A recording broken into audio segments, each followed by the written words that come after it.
स्त्रियों के इस गुण के आगे झुक जाते हैं पुरुष। ओशो कहते हैं कि स्त्री पुरुष को उकसाती है लेकिन आक्रमण नहीं करती। वह तुम्हें बुलाती है लेकिन चिल्लाती नहीं। उसका बुलाना भी बड़ा मौन है। वह तुम्हें सब तरफ से घेर लेती लेकिन तुम्हें पता भी नहीं चलता। स्त्रियों की सहन शक्ति पुरुषों से कई गुनी ज्यादा है। पुरुष की सहन शक्ति न के बराबर है, लेकिन पुरुष एक ही शक्ति का हिसाब लगाता रहता है, वह है मसल्स की। क्योंकि वह बड़ा पत्थर उठा लेता है, इसलिए वह सोचता रहा है कि मैं शक्तिशाली हूं। लेकिन बड़ा पत्थर अकेला आयाम अगर शक्ति का होता तो ठीक है। सहनशीलता भी बड़ी शक्ति है। जीवन के दुखों को झेल जाना।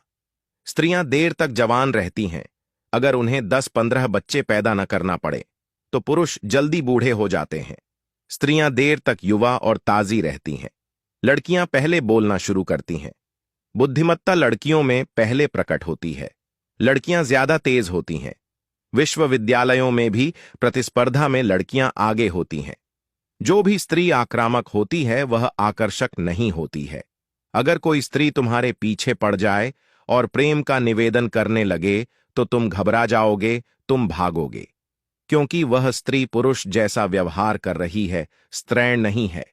स्त्री का स्त्रैण होना, उसका माधुर्य इसी में है कि वह सिर्फ प्रतीक्षा करती है। वह तुम्हें उकसाती है लेकिन आक्रमण नहीं करती। वह तुम्हें बुलाती है लेकिन चिल्लाती नहीं। उसका बुलाना भी बड़ा मौन है। वह तुम्हें सब तरफ से घेर लेती लेकिन तुम्हें पता भी नहीं चलता। उसकी जंजीरें बहुत सूक्ष्म हैं, वे दिखाई भी नहीं पड़ती। वह बड़े पतले धागों से, सूक्ष्म धागों से तुम्हें सब तरफ से बांध लेती है, लेकिन उसका बंधन कहीं दिखाई भी नहीं पड़ता। स्त्री अपने को नीचे रखती है। लोग गलत सोचते हैं कि पुरुषों ने स्त्रियों को दासी बना लिया। नहीं, स्त्री दासी बनने की कला है, मगर तुम्हें पता नहीं, उसकी कला बड़ी महत्वपूर्ण है और लाओ त्से उसी कला का उद्घाटन कर रहा है। कोई पुरुष किसी स्त्री को दासी नहीं बनाता। दुनिया के किसी भी कोने में जब भी कोई स्त्री किसी पुरुष के प्रेम में पड़ती है, तत्क्षण अपने को दासी बना लेती है, क्योंकि दासी होना ही गहरी मालकियत है। वह जीवन का राज्य समझती है।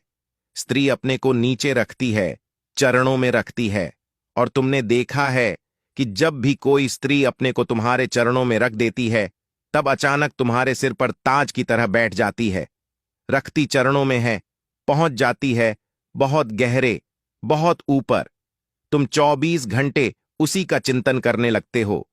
छोड़ देती है अपने को तुम्हारे चरणों में, तुम्हारी छाया बन जाती है, और तुम्हें पता भी नहीं चलता कि छाया तुम्हें चलाने लगती है। छाया के इशारे से तुम चलने लगते हो। स्त्री कभी यह भी नहीं कहती सीधा कि यह करो, लेकिन वह जो चाहती है करवा लेती है। वह कभी नहीं कहती कि यह ऐसा ही हो।